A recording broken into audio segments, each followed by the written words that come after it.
Bienvenidos a esta nueva edición de Poder y Dinero. Después de algún tiempito estamos de vuelta acá con Fabián Calle. Mi nombre es Sergio Berestein, un placer tenerlos con nosotros. Este es un programa que se dedica fundamentalmente a analizar la situación de la política, de la geopolítica, de la economía política global, con un sesgo naturalmente hacia América Latina. Fabi. ¿Qué hace, querido? Contento después de una pausa larga. Volver a hacer este querido programa. Como decía Tulio el Perindongui, la larga espera. La larga espera, la larga espera.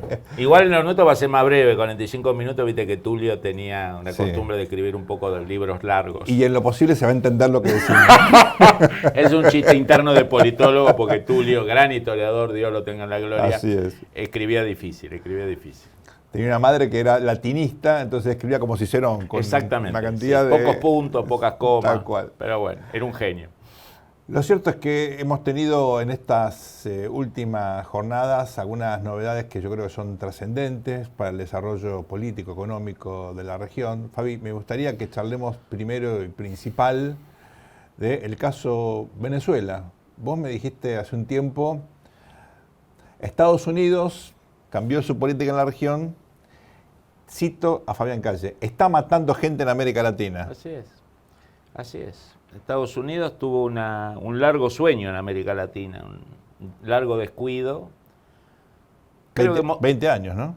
Poco más, yo te diría del 89. Wow. Cuando volteó a Noriega, ¿no? Volteó y derrocó al presidente narco de Panamá. Después, a fin del 89, si te acordás, bloqueó un poquito Colombia contra el narco, ¿te acordás? Me acuerdo perfecto. Un bloqueo medio amigable, porque las Fuerzas Armadas colombianas son amigas, pero ahí como una operación militar.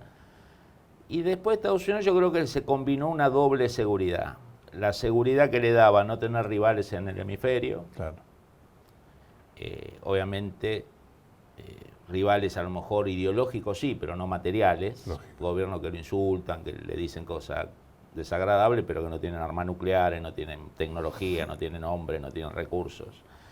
Y después el sentimiento de seguridad que dio la unipolaridad a nivel global, ¿no? Claro. El colapso de la Unión Soviética. Entonces ese sentimiento de seguridad en su zona de influencia que controla desde el fin del siglo XIX, más el sentimiento de omnipotencia que le dio las 2 décadas, un poco más de unipolaridad, fue esto, ¿no? Esta es una región que empezaron a aflorar gobiernos que se llevaban bien con China, con Rusia, con Irán, el propio caso argentino, ¿no? Un Kirchner que empezó saludando muy afectuosamente a Bush hijo en la Casa Blanca en el 2004 y después insultándolo en el 2005 Mar del Plata, después Timerman y Cristina cortando con el alicate la valija de claves de Estados Unidos, Chávez ni qué decir, Lula haciendo un juego, digamos, de darle aire a la izquierda contra Estados Unidos y al mismo tiempo ir a Washington y mostrarse como garante,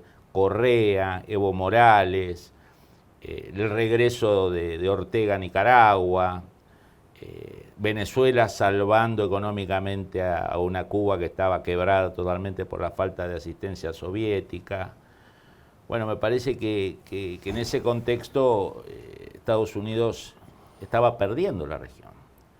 Y yo creo que lo que ha cambiado en los últimos años, además de la personalidad de Trump y su clara visualización de que China es el rival estratégico, que ya lo hizo en su primera presidencia y ahora mucho más claramente, de esta idea de aplicar la doctrina Monroe, ¿no? Doctrina Monroe 2.0, ¿no? Ahora, Fabián, que es hemisferio americano para Estados Unidos. Eso implica un cambio trascendente en el vínculo de Estados Unidos con la mayoría de los países de la región y sobre todo un rol a lo militar o a la esfera militar que Estados Unidos no tenía hace muchísimo tiempo, ¿no? Mira, el despliegue que hay hoy en el Caribe hay que remontarse y yo creo que es todavía mayor que ese al de fines del 89 con el derrocamiento de Noriega. O sea, un portaaviones nuclear, más 2 submarinos de ataque, más casi una decena de destructores, 2 cruceros. ¿Y la flotilla en Puerto Rico? Digamos, aviones, es un despliegue, F-35. Atrás de todo esto, lo que está sucediendo es que se están poniendo operativas Claro, todas las bases que Estados Unidos cerró en el 89. Claro. Digamos, todas las viejas bases contra Cuba, bueno, en Puerto Rico, digamos, Claro. todo. Atrás de esta flota que se mueve, los aeropuertos militares de Puerto Rico que estaban abandonados se están reconstruyendo. El Southcom, el Comando Sur, que tiene jurisdicción de Centroamérica hasta la Antártida, que no tenía marina. No, claro. Ahora tiene bajo su mando operativo el portaaviones nuclear más nuevo, 10 buques de superficie, un grupo expedicionario de los Marines. Yo te lo sintetizaría así. Primero, ¿por qué vuelve a matar? Porque ya mató 90 personas que iban en lancha, ¿no? Según la prensa liberal americana y de izquierda latinoamericana, potenciales pesqueros. Yo no sé cómo hacer para pescar con motores de alta potencia y alta velocidad. Se te van los pescaditos. El ruidito no les gusta. Es poco probable que fueran pesqueros. Pero bueno, más allá de este debate juridicista, ya mató 90 personas en alta mar, ¿no? En el Atlántico, o sea, en el Caribe y en el Pacífico. 80% en el Atlántico y una menor cantidad en el lado Pacífico. Son básicamente cosas que salen de Ecuador. De Ecuador y de Colombia. De Colombia. Entonces, si vos te fijás, América Latina, Estados Unidos hace mucho que no mataba en la región. Sí. Que fue parte de la falta de respeto que se le empezó a tener, ¿no? Esta idea de, bueno, los rusos matan, los chinos te hacen esto, y bueno, los americanos lo podés insultar en las conferencias, le podés cortar con un alicate, ¿no? Yo una vez me acuerdo cuando después de un incidente muy serio de un gobierno de la región con el Estados Unidos, hablaba con un diplomático americano muy importante, le digo, sácale la visa. Sácale la visa. A él, a la familia, le arruinaste la vida, ¿no? Y me mira así, dice, no, pero eso no sé. Y digo, bueno, están liquidados, muchachos. No, con Disney no se jode, eso está claro. ¿No me entendés? O sea, el propio diplomático, Sí, que estaba recontra ofendido con ese gobierno y ese político. No pensaba en eso. Algo mínimo, ¿no? Algo mínimo. Mira, vos me odiás, me detestás, bueno, no vengas más. No vengas más, claro.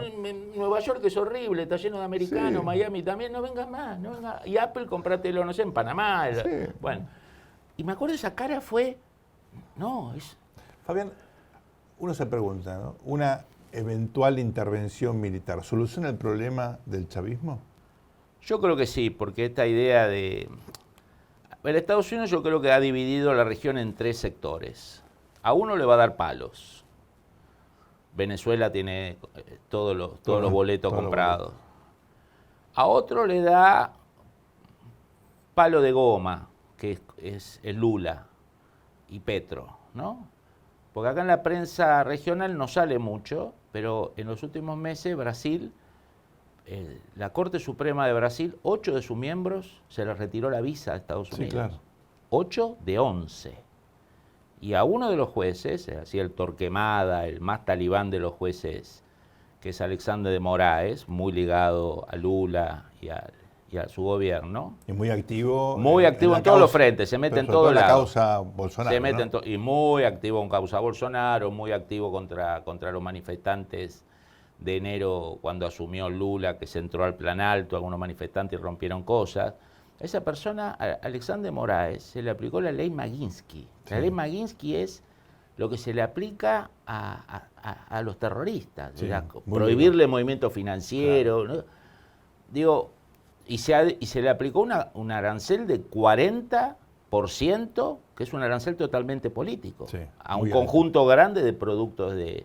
Entonces vos tenés un grupo que es palos, Venezuela, palos más chicos, a negociar. Si seguís jorobando, palo más grande, palo más chico. Y después tenés la mega zanahoria, Claro. que es el caso argentino, ¿no? Claro. La intervención para cuidar al peso, el swap, el acuerdo comercial. Ahora vamos a eso, pero Venezuela tuvo, al margen del desastre humanitario que es ese país hoy día, lamentablemente con la diáspora, 8 millones. Más de 8 millones de migrantes. Venezuela se convirtió en una amenaza y en un riesgo político para la región, ¿no? Vimos lo que pasó en Chile en 2019, por ejemplo. Sí, con la inteligencia cubana, la inteligencia venezolana ayudó a quemar a Chile en octubre del 19. Sí. Y otros casos no tan flagrantes, tal vez, pero no menos importantes en otros países, donde también los venezolanos intervinieron, incluso en la Argentina. O, por ejemplo, mafias venezolanas como el Tren de Aragua, Claro. matando opositores al chavismo en Chile. Por ejemplo. ¿no? Donde el crimen organizado, las redes del narcotráfico, el narcoterrorismo, etcétera, están como muy, muy imbricadas, ¿no? Exactamente. ¿Ese problema se agota si se desplaza Maduro del poder o por el contrario hay ya una autonomía relativa a estas redes? Mira, a ver, ¿por qué el caso de Venezuela no necesariamente va a ser como el de Siria o el de Libia, ¿no? Que algunos los liberals americanos están diciendo, no, guarda que eso. Primero que todo porque es otro tipo de sociedad, es una sociedad caribeña, no son teocráticos talibanes con facciones armadas que están listas para emerger en caso de conflicto. El segundo, me parece el segundo elemento muy importante que vos tenés ahí, es que ya hay un gobierno electo que no se le permite asumir. Hay una persona que ganó la elección por paliza, hay una referente política carismática que creo que va a ser la que va a gobernar en el fondo María Corina. María Corina, una especie de Perón 72. Premio Nobel de la Paz. 73, Premio Nobel de la Paz. Entonces vos tenés ya una estructura, tenés partidos organizados en el exilio, tenés un montón de dirigentes en el exilio, tenés un presidente electo, tenés una líder muy popular, tenés... Potencial riqueza. Bueno, digamos, fundir un país petrolero como difícil, Venezuela, tenés que hacer un esfuerzo. Los argentinos lo hicimos con la soja 600, logramos quebrar al país con soja 600, pero un récord aún mayor fue el que logró el chavismo. Vos tenés que fundir un país que tiene la reserva más grande de petróleo del mundo, la más grande del mundo.